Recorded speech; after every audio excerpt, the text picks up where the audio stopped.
Assalamualaikum warahmatullahi wabarakatuh. Saya Rahma Fuadi dengan NIM 1905 113465, mahasiswi Pendidikan Sejarah Universitas Riau. Video ini saya buat untuk memenuhi ujian tengah semester metodologi sejarah dengan dosen pengampu Bapak Dr. Ahmal M. Hum. Pada bagian pertama, saya akan menjelaskan mengenai pengertian dan perbedaan metode dan metodologi sejarah. Nah, metode ialah teknis, prosedur, atau cara untuk berbuat atau mengerjakan sesuatu dalam satu sistem yang terencana dan teratur. Metode juga dapat diartikan sebagai cara atau prosedur untuk mendapatkan objek yang dalam kajian sejarah ialah peristiwa masa lalu yang dimana dilakukan di lapangan. Nah, metode ini sifatnya lebih teraplikasikan, dimana lebih teraplikasikan itu ketika kita menerapkan prinsip-prinsip metodologi. Nah, dapat disimpulkan bahwa metode erat kaitannya dengan teknis, prosedur, atau cara atau proses yang sistematis dalam disiplin ilmu kita, yaitu ilmu sejarah, untuk mendapatkan objek atau peristiwa masa lalu di lapangan. Nah, sedangkan metodologi sejarah yaitu metode artinya ialah cara dan logos artinya ialah ilmu, yaitu ilmu atau pemikiran yang berbicara tentang metode. Dan metodologi ini lebih banyak membicarakan tentang pemikiran dan ketepatan metode. Ilmu metodologi ini juga dapat diartikan sebagai ilmu atau pemikiran tentang konsep, teknis, atau cara yang berlandaskan kepada empiris dan pengalaman. Dan dapat juga dikatakan bahwa metodologi ialah pemikiran tentang bagaimana melakukan penelitian di lapangan yang nantinya dapat digunakan oleh metode. Atau dapat juga dikatakan bahwa metodologi ialah langkah-langkah yang akan dilaksanakan dalam metode. Nah, perbedaannya dapat kita lihat dalam pengertian tadi, dan menurut para ahli, metode ialah suatu cara untuk mendapatkan objek atau peristiwa masa lalu, sedangkan metodologi ialah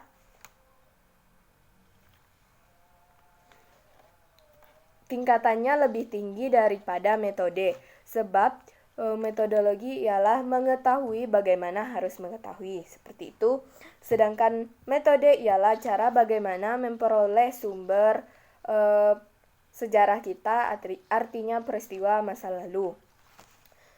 Jadi dapat disimpulkan seperti ini. Kalau dalam ilmu sejarah ada 4 tahapan penelitian. Yang pertama heuristik, pengumpulan data. Yang kedua verifikasi atau kritik. Dan yang ketiga adalah interpretasi atau penafsiran. Dan yang keempat ialah historiografi atau penulisan.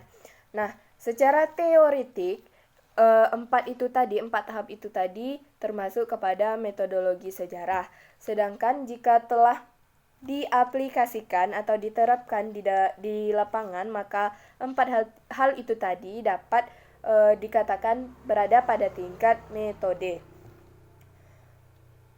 Nah,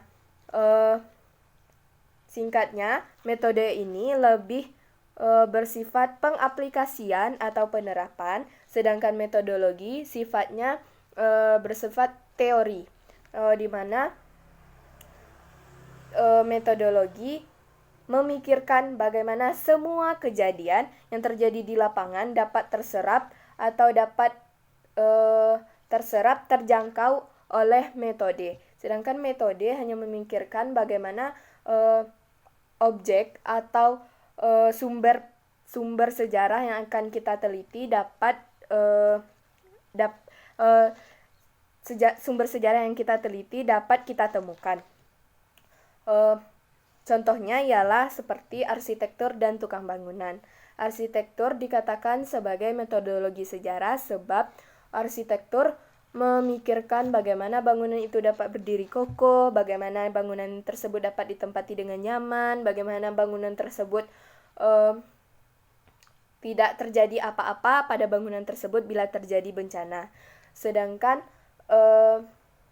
tukang bangunan dikategorikan kepada metode sebab tukang bangunan hanya memikirkan bagaimana batu bata dapat tertumpuk-tumpuk sehingga menjadi seperti dinding. Nah, jadi perbedaannya dapat penonton lihat pada apa yang telah saya jelaskan. Singkatnya, metode ini lebih kepada pengaplikasian atau penerapan, sedangkan metodologi lebih kepada teori.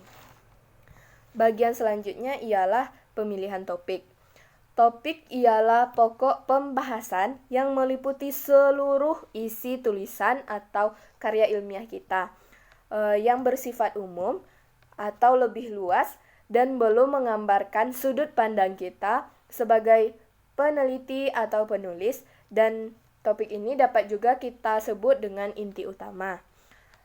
Para ahli sejarah mengatakan bahwa dalam pemilihan topik kita harus melihat beberapa hal.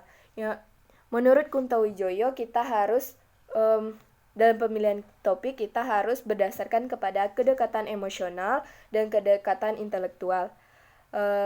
Artinya kedekatan emosional ini kita mengetahui atau kita ada perasaan atau contohnya seperti ini.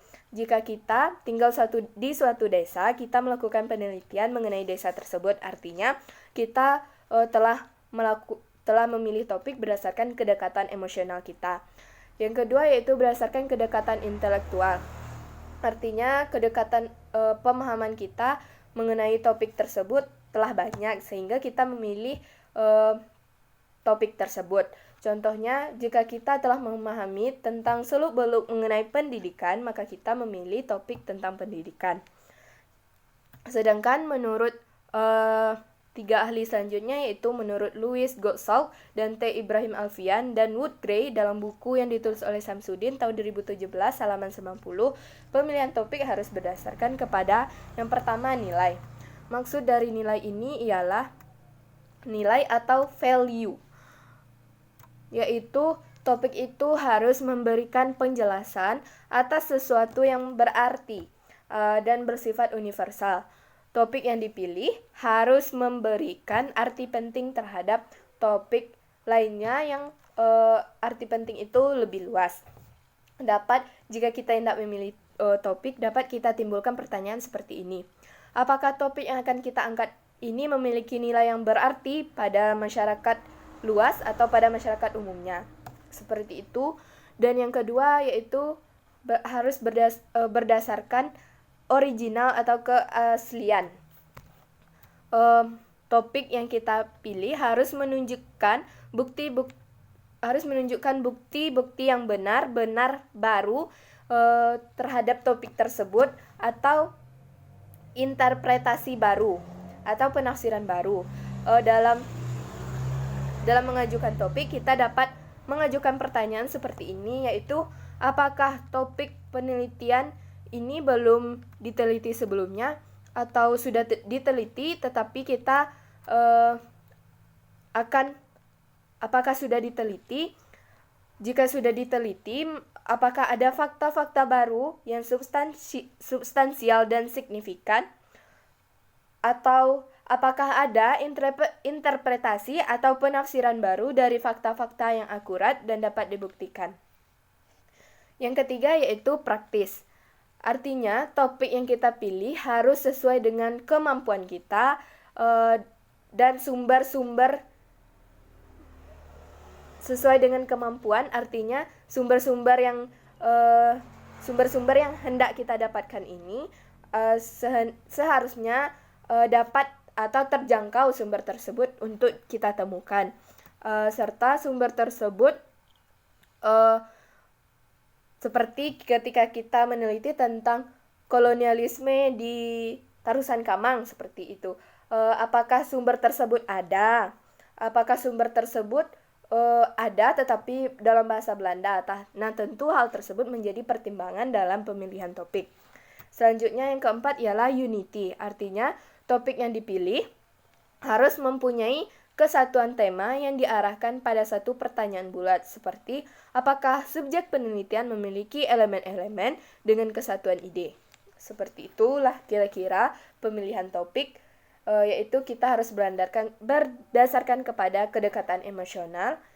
Yang kedua adalah kedekatan intelektual, artinya pemahaman kita mengenai topik tersebut. Yang ketiga ialah nilai, yang keempat original, yang kelima praktis, dan yang keenam adalah unity. Selanjutnya ialah perbedaan penelitian sejarah dan penelitian lainnya atau penelitian bukan sejarah. Nah, penelitian sejarah sangatlah khas sebab tujuan dari penelitian sejarah ialah merekonstruksi atau menyusun atau membangun kembali peristiwa masa lalu. Nah, perbedaannya ialah bahwa penelitian sejarah ini tidak dapat dilihat pada proses keberlangsungan saat menelitinya apa yang hendak kita teliti itu, tetapi hanya dapat dilihat dampaknya saja. Contohnya, ketika saya meneliti tentang perkembangan pendidikan di Madrasah Tarbiyah Islamiyah Tarusan Kamang sebagai lembaga pendidikan, perkembangan pendidikan Madrasah Tarbiyah Islamiyah Tarusan Kamang sebagai lembaga pendidikan pada tahun 1934 sampai 2002. Nah, perkembangan pendidikan tersebut tentu tidak dapat dilihat pada saat meneliti. Kita harus mencari data-data atau sumber-sumber tertulis dari perkembangan pendidikan di madrasah tersebut, atau kita melakukan wawancara dengan guru-guru terdahulu atau lain sebagainya, seperti itu. Sedangkan penelitian selain sejarah, apa yang hendak kita teliti itu dapat dilihat proses keberlangsungannya saat meneliti. Contohnya, pengaruh model pembelajaran guru terhadap pemahaman siswa kelas 10 mata pelajaran sejarah kebudayaan Islam di Madrasah Tarbiyah Islamiyah Tarusan Kamang. Nah, itu dapat kita lihat apa yang hendak kita teliti itu pada saat kita meneliti.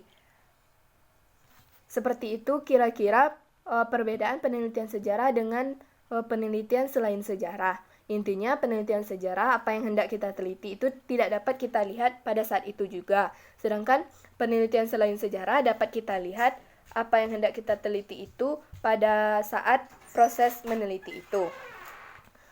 Selanjutnya ialah saya akan menerangkan tentang rancangan proposal saya. Proposal saya berjudul Perkembangan Madrasah Tarbiyah Islamiyah Tarusan Kamang sebagai lembaga pendidikan di Tarusan Kamang tahun 1934 sampai 2002. Nah, yang pertama saya akan menjelaskan mengenai latar belakangnya terlebih dahulu.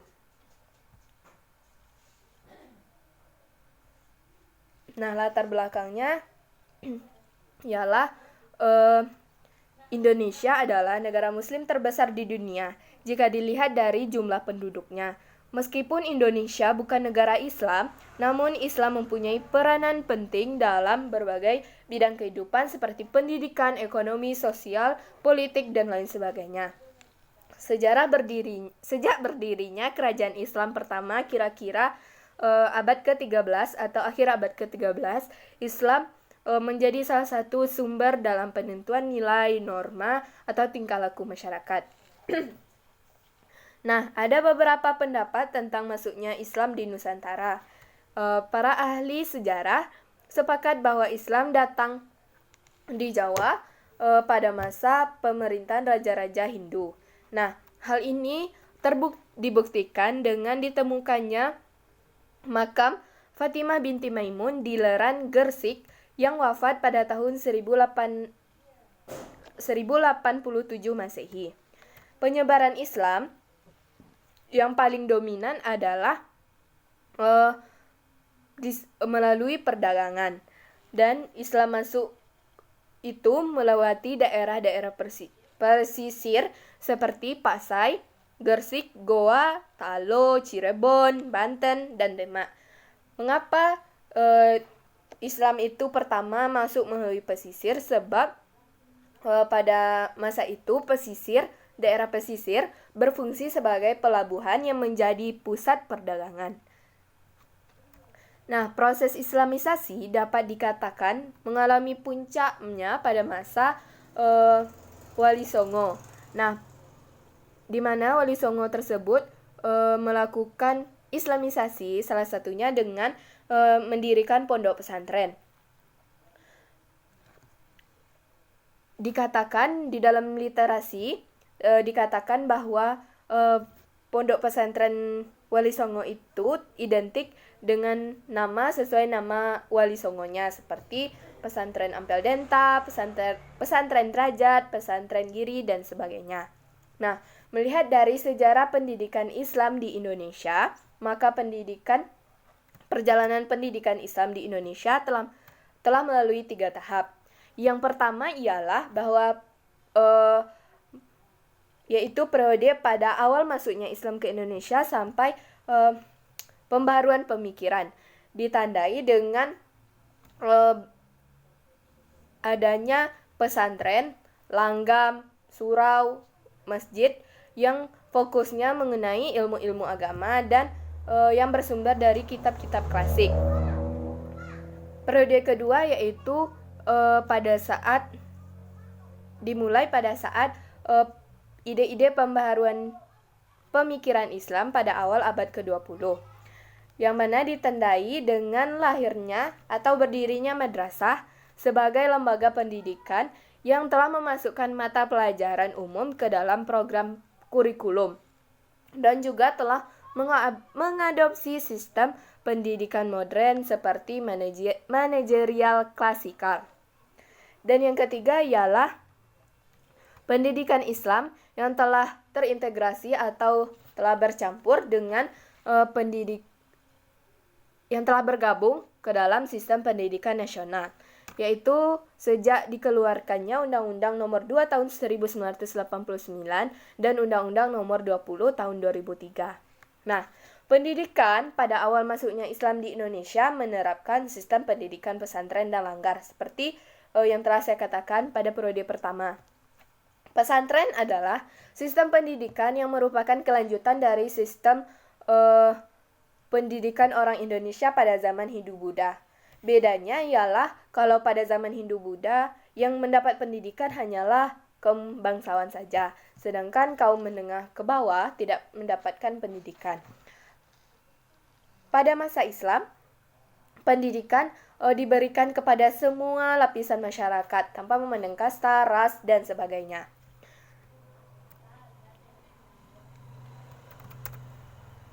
Nah, pesantren memegang peranan penting dalam penyebaran Islam hingga ke pelosok.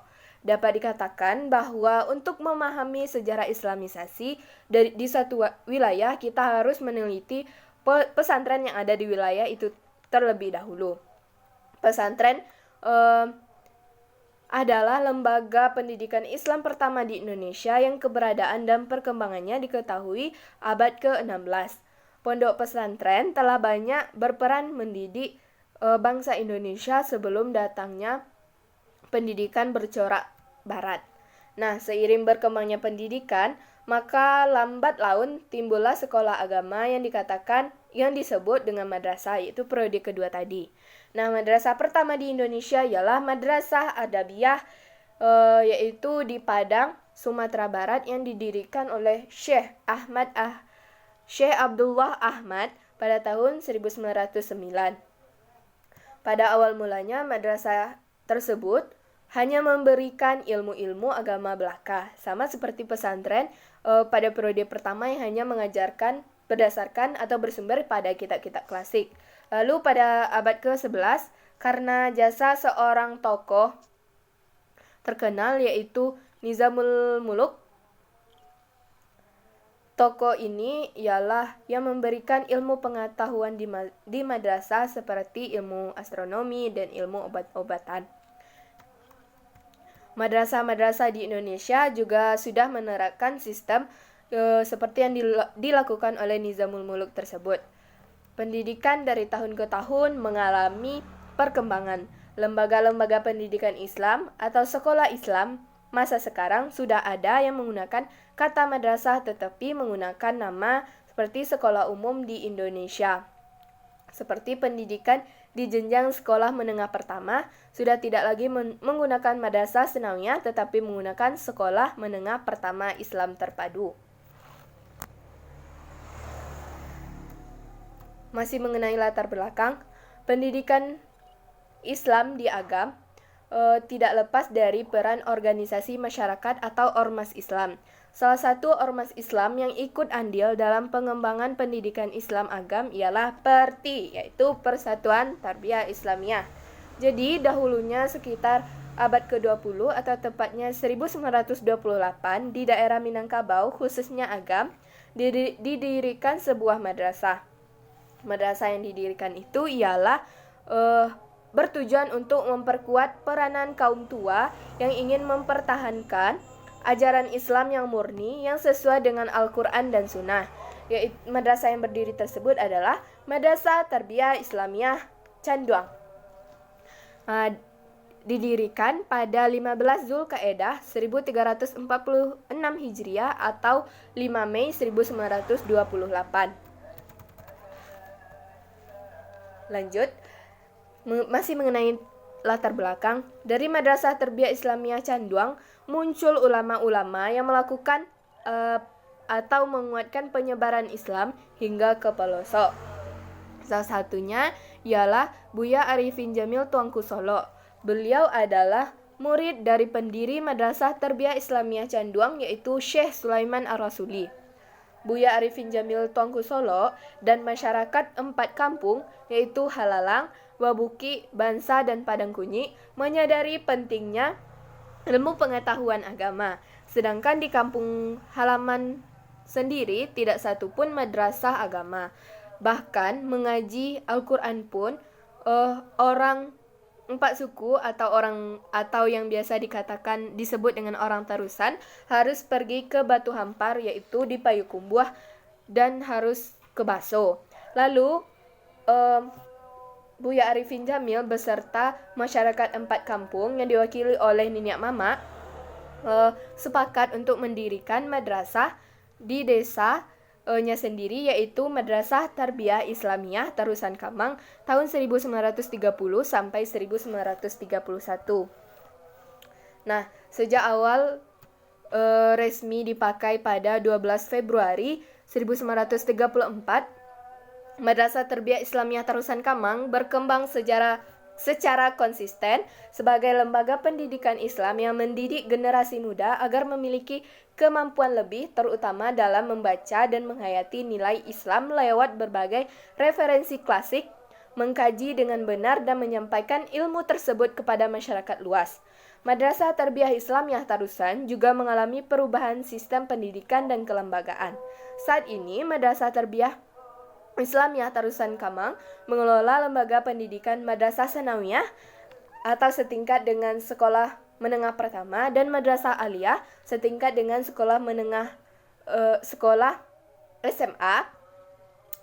Dari berbagai temuan di atas, maka saya tertarik untuk melakukan penelitian yang berjudul Perkembangan Madrasah Tarbiyah Islamiyah Tarusan Kamang sebagai lembaga pendidikan di Tarusan tahun 1934 sampai 2002. Jadi, latar belakang saya mengambil judul proposal ini yaitu di Indonesia terdapat 3 periode pendidikan Islam. Yang pertama yaitu dengan pesantren, yang kedua dengan madrasah, yang ketiga dengan terintegrasi dengan sistem nasional. Nah, Madrasah Tarbiyah Islamiyah Tarusan Kamang ini berdiri karena didasarkan pada pendirinya yaitu Buya Arifin Jamil Tuanku Solo dengan 4 masyarakat mempunyai keinginan untuk memperdalam agama masyarakatnya melalui madrasah atau pesantren yang ada di daerah itu sendiri. Sehingga muncullah keinginan untuk mendirikan madrasah Tarbiyah Islamiyah Tarusan Kamang ini. Sehingga berdirilah pada tahun 1930 sampai 1931, tetapi resminya dipakai pada 12 Februari 1934. Lalu pada masa sekarang Madrasah Tarbiyah Islamiyah Tarusan Kamang ini mengelola 2 tingkat madrasah, yaitu Madrasah Sanawiyah dan Madrasah Aliyah. Dan sekarang Madrasah Tarbiyah Islamiyah Tarusan Kamang ini yang dahulunya hanya mengajarkan kitab-kitab klasik saja, lalu sekarang telah melakukan telah sesuai dengan periode kedua tadi, di mana pada masa periode kedua tadi madrasah tersebut telah memasukkan pelajaran-pelajaran umum ke dalamnya. Tetapi dahulunya madrasah Tarbiyah Islamiyah ini bercirikan pondok atau pondok pesantren seperti pada periode pertama, yaitu hanya belajar tentang ilmu-ilmu agama yang berdasarkan kepada kitab-kitab klasik. Nah, sekarang Madrasah Tarbiyah Islamiyah Tarusan Kamang ini telah memasukkan pelajaran-pelajaran umum kepada pembelajaran Madrasah Tarbiyah Islamiyah, dan juga telah memasukkan pelajaran tahfiz sebagai pelajaran wajib di sekolah. Yang kedua yaitu tentang perumusan masalah dalam proposal saya. Terdapat 3 rumusan masalah. Yang pertama, bagaimana sejarah awal pendirian Madrasah Tarbiyah Islamiyah Tarusan Kamang tahun 1934. Dan yang kedua yaitu bagaimana perkembangan Madrasah Tarbiyah Islamiyah Tarusan Kamang periode tahun 1934 sampai 2002. Dan yang ketiga, bagaimana perkembangan Madrasah Tarbiyah Islamiyah Tarusan Kamang setelah menjadi lembaga pendidikan di bawah Kementerian Agama tahun 2002. Nah, pembatasan masalahnya yaitu berdasarkan ruang lingkup spasial atau wilayah dan ruang lingkup temporal atau waktu. Ruang lingkup spasialnya yaitu berkaitan dengan tempat atau daerah yang dijadikan objek penelitian. Di sini objek penelitian saya yaitu Madrasah Tarbiyah Islamiyah Tarusan Kamang yang terletak di Jorong Halalang, Negari Kamang Mudia, Kecamatan Kamang Mage. Mengapa saya memilih Madrasah Tarbiyah Islamiyah Tarusan Kamang? Karena madrasah tersebut merupakan lembaga pendidikan Islam yang memiliki pengaruh besar dalam kehidupan masyarakat, khususnya 4 jorong yang menjadi pelopor berdirinya madrasah tersebut, yaitu Jorong Babuki, Jorong Halalang, Jorong Padangkunyi, dan Jorong Bangsa. 4 jorong tadi yang mempelopori berdirinya Madrasah Tarbiyah Islamiyah Tarusan Kamang merupakan jorong-jorong yang kental dengan Islam tradisional. Akan tetapi dengan adanya Madrasah Tarbiyah Islamiyah Tarusan Kamang, maka terjadilah gerakan pembaharuan yang berkembang dengan pesat. Yang kedua adalah ruang lingkup temporal atau waktu. Ruang lingkup temporal yaitu berkaitan dengan waktu yang dijadikan fokus kajian, fokus kajian saya yaitu tahun 1934 sampai tahun 2002. Mengapa saya memilih tahun 1934? Sebab Madrasah Tarbiyah Islamiyah Tarusan Kamang resmi dipakai untuk proses pendidikan pada tahun 1934. Sedangkan dipilihnya tahun 2002 sebagai batas akhir penelitian sebab pondok pesantren tersebut telah mengalami perkembangan dan terjadi perubahan sistem pendidikan dan kelembagaan pada tahun tersebut. Selanjutnya ialah tujuan penelitian saya. Sebenarnya tujuan penelitian ini sangat banyak, tetapi saya di sini hanya merangkumnya menjadi 3. Yang pertama yaitu untuk mendeskripsikan sejarah awal pendirian Madrasah Tarbiyah Islamiyah Tarusan Kamang 1934. Yang kedua untuk mendeskripsikan perkembangan Madrasah Tarbiyah Islamiyah Tarusan Kamang periode tahun 1934 sampai 2002. Dan yang ketiga untuk mendeskripsikan perkembangan Madrasah Tarbiyah Islamiyah Tarusan Kamang setelah menjadi lembaga pendidikan di bawah Kementerian Agama tahun 2002. Lanjut. kegunaannya. Nah, seperti yang telah saya jelaskan bahwa kegunaan penelitian ini sangatlah banyak. Di sini saya merangkumnya, yaitu kegunaan penelitian saya ini yaitu untuk meningkatkan kemampuan saya sebagai peneliti dalam menerapkan ilmu yang saya dapat serta menambah pengetahuan mengenai sejarah perkembangan Madrasah Tarbiyah Islamiyah Tarusan Kamang sebagai lembaga pendidikan di Tarusan Kamang. Yang kedua ialah menambah literatur terutama mengenai peran Madrasah Tarbiyah Islamiyah Tarusan Kamang sebagai lembaga pendidikan. Dan yang ketiga dapat menambah referensi yang baik dan membantu penelitian-penelitian sejarah. Selanjutnya ialah mengenai tinjauan pustaka dan kajian relevan. Nah, dalam menunjang penelitian saya ini, saya menggunakan beberapa karya ilmiah, yaitu yang pertama skripsi yang berjudul Perkembangan Lembaga Pendidikan Islam Madrasah Qur'aniyah di Palembang tahun 1924 sampai 1955. Karya ini ditulis oleh Anan Al-Mukhari dari Prodi Pendidikan Sejarah, jurusan Ilmu Pengetahuan Sosial FKIP Universitas Sriwijaya tahun 2019. Nah, penelitian ini membahas mengenai Madrasah Qur'aniyah yang mampu bertahan hingga sekarang hampir mendekati 1 abad lamanya. Oleh karena itu, sudah tergolong cukup tua dan masih memiliki fungsi yang tetap dalam memberikan pendidikan bagi masyarakat. Hal inilah yang menjadi latar belakang dari peneliti mengenai pendidikan Islam Madrasah Qur'aniyah ini untuk mengetahui lebih banyak mengenai perkembangan madrasah. Nah, penelitian ini membahas tentang berdirinya Madrasah Qur'aniyah serta perkembangannya tahun 1924 sampai 1955, termasuk perkembangan kurikulum, sarana prasarana, tenaga pengajar, siswa, dan aktivitas Madrasah Qur'aniyah. Nah, Madrasah Qur'aniyah ini adalah madrasah yang sudah ada sejak zaman kolonial Belanda yang berdiri tahun 1924. Awal berdirinya, sistem pengajaran di Madrasah Qur'aniyah masih sangat sederhana karena pengajarannya dilaksanakan di langgar dengan mempelajari pendidikan agama Islam seperti mengaji dan mempelajari ilmu-ilmu dasar Al-Quran. Dengan berkembangnya zaman,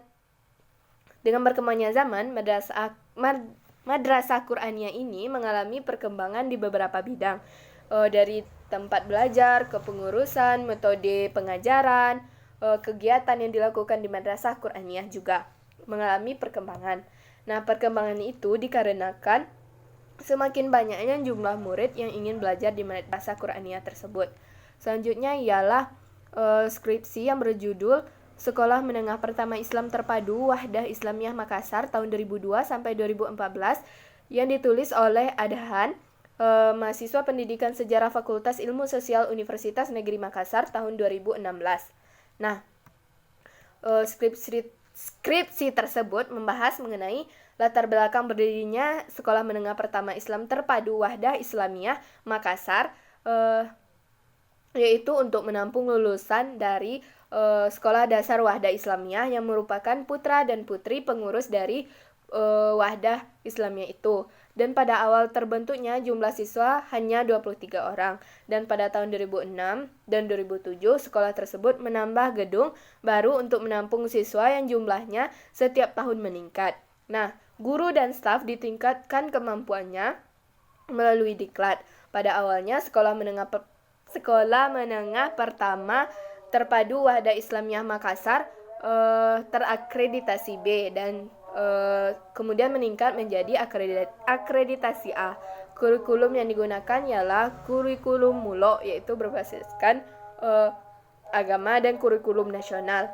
Keberadaan Sekolah Menengah Pertama Islam Terpadu Wahdah Islamiyah Makassar memberi dampak positif di bidang pendidikan, ekonomi, sosial, dan keagamaan sehingga menciptakan manusia yang berintelektual, spiritual, dan berjiwa sosial yang tinggi. Selanjutnya yaitu jurnal yang berjudul Madrasah di Indonesia Tadris volume 2 nomor 1 tahun 2007 yang ditulis oleh Muhammad Qasim. Nah, di dalam jurnal itu dibahas mengenai diskriminatif pemerintahan Hindia Belanda terhadap umat Islam dalam hal pendidikan, memunculkan sikap pergolakan umat Islam dengan wujud beragam, baik itu defensif dan progresif.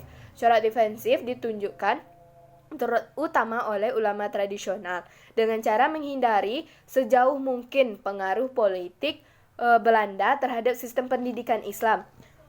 Jika kini terlihat pada sistem pendidikan tradisional pesantren yang mengambil tempat di daerah-daerah pedalaman untuk menghindar dari pengaruh dan pantauan Belanda. Nah, sedangkan melalui progresif dilakukan terutama oleh sejumlah ulama pembaharu dengan meniru pola pendidikan modern ala Belanda tetapi berbasis Islam.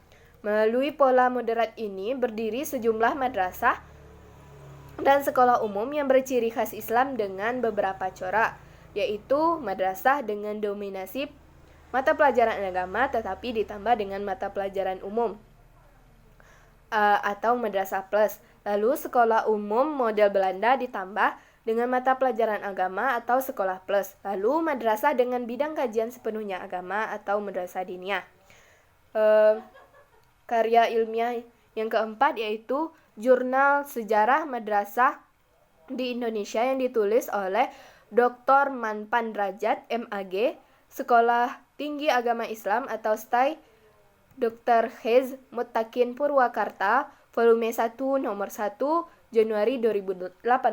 Nah, dalam jurnal merangkum bahwa madrasah berasal dari kata darasa yang berarti tempat duduk untuk belajar. Dalam konteks Indonesia, istilah madrasah ini telah menyatu dengan istilah sekolah formal atau perguruan di bawah binaan Departemen Agama.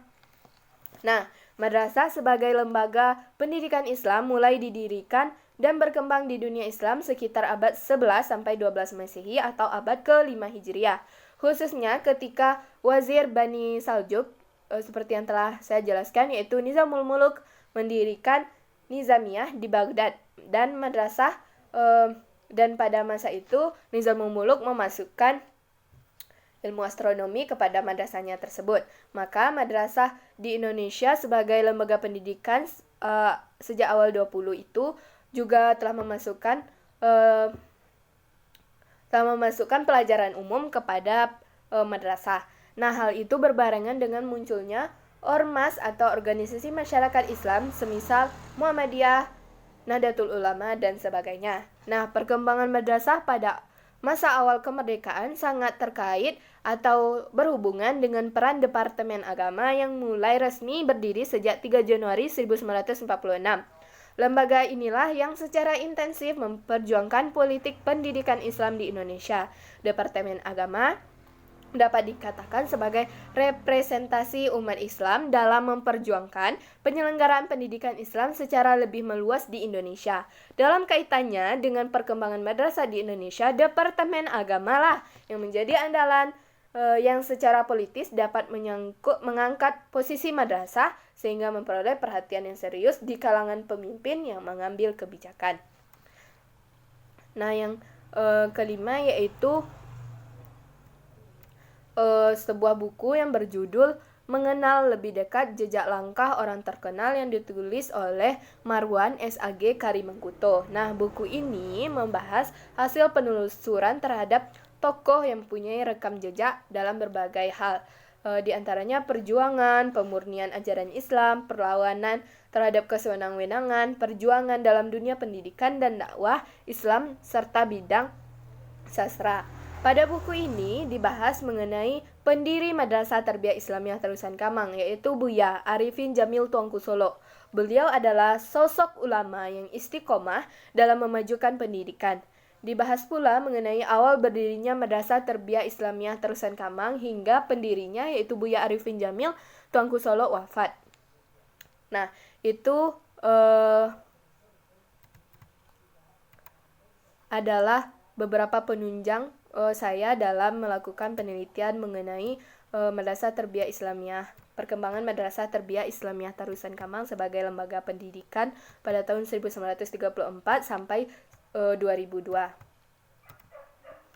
Selanjutnya ialah landasan teori. Nah, yang pertama kita melihat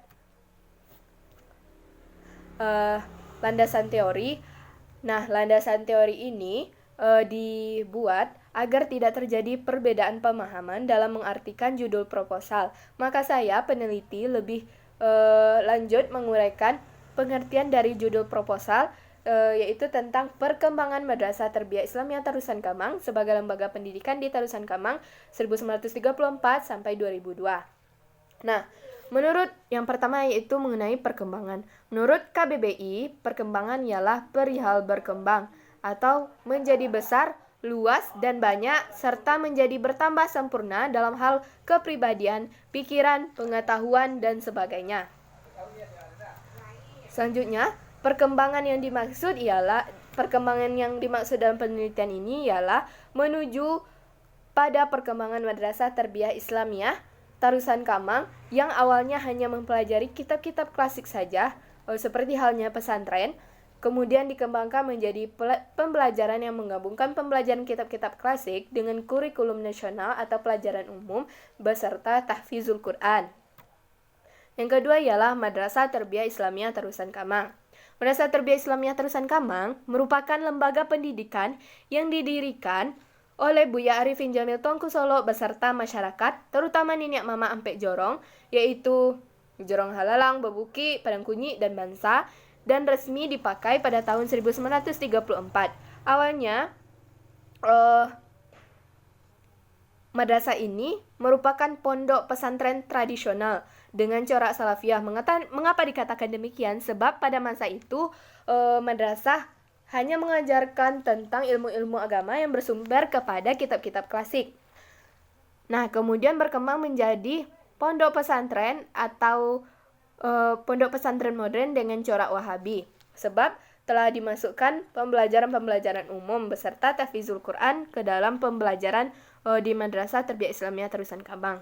Nah, sejak awal didirikan, madrasah ini terus berkembang. Lembaga pendidikan yang dikelola yaitu terdiri dari Madrasah Sanawiyah setingkat dengan SMP dan Madrasah Aliyah setingkat dengan SMA.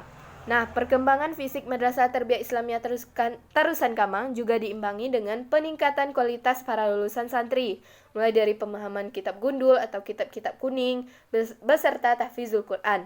Madrasah Tarbiyah Islamiyah Tarusan Kamang konsisten untuk mendidik para santri menjadi pribadi muslim yang berkualitas. Nah, bila kita pecah menjadi satu-satu, madrasah merupakan isim makan dari kata darasa yang berarti tempat duduk untuk belajar.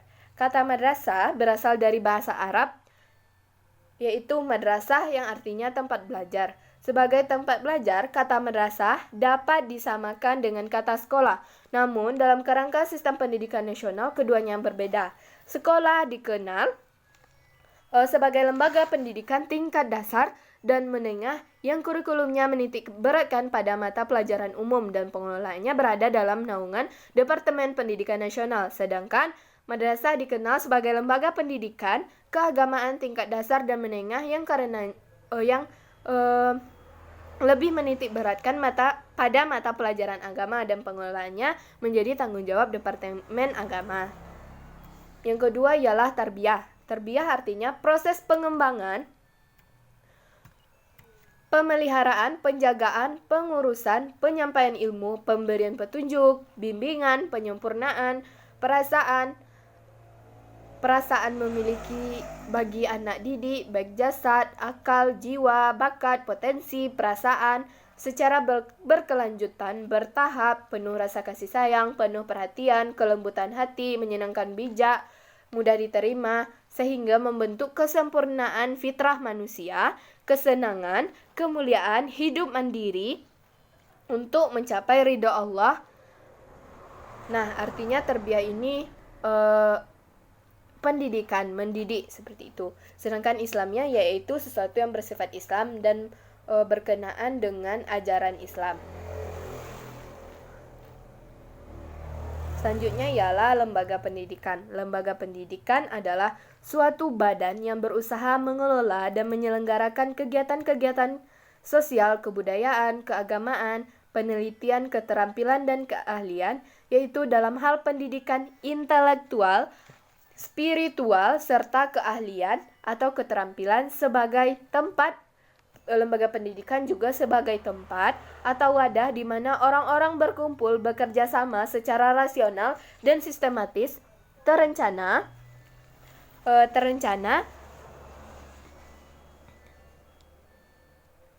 terorganisasi, teratur, terpimpin, dan terkendali dalam memanfaatkan sumber daya, sarana prasarana, data, dan lain sebagainya yang digunakan secara efisien dan efektif untuk mencapai tujuan lembaga pendidikan.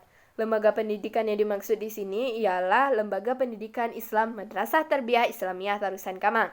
Yang kelima, Tarusan Kamang. Tarusan Kamang ialah sebutan bagi sebuah telaga yang terletak antara Jorong Babuki dan Jorong Halalang. Jadi, karena Madrasah Tarbiyah Islamiyah ini terletak di dekat telaga Tarusan tersebut, maka dinamai Madrasah Tarbiyah Islamiyah Tarusan Kamang.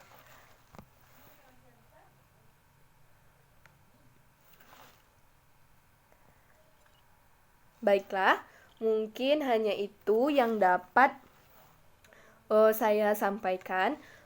Mohon maaf atas segala kekurangan. Terima kasih atas perhatian. Semoga apa yang saya jelaskan, apa yang saya tampilkan dapat memberi manfaat kepada para penonton. Sekali lagi saya ucapkan terima kasih. Saya akhiri dengan Assalamualaikum warahmatullahi wabarakatuh.